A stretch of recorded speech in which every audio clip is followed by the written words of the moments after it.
sa alanganin, pipilitin talaga nila ako mawala dun sa sitwasyon na yun.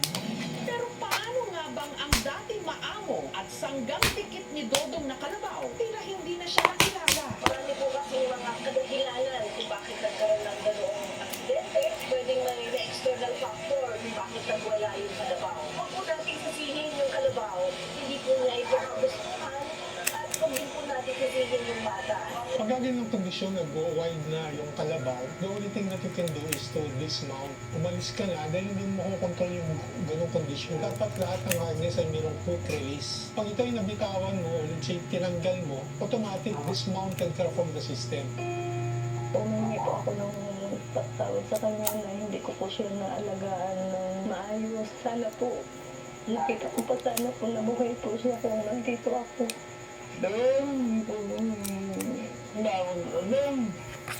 Nakulog lang mo.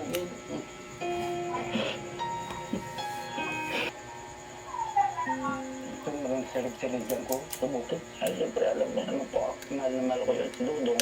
Maaari lang ang mga kalabaw, sana wag na nilang yan sa mga anak nila na maliliit. Yung nangyayari kay Dudong, sana hindi na mangyari sa iba rin po. Paano nakatali? Ano ang kwento o mainit na usapin sa inyong bayan o probinsya na nangangailangan ng agarang atensyon at aksyon? I-message lang po ang aming Facebook fanpage at i-KMJS natin yan.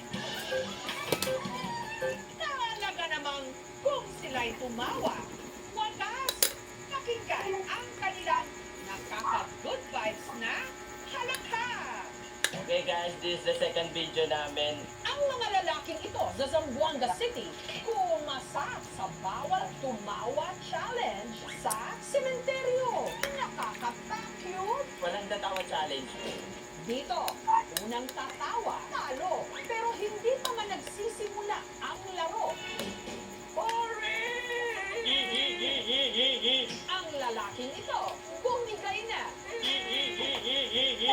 At hindi na nila napigilang humalakhak nung ang suot niyang pustiso lalaglag.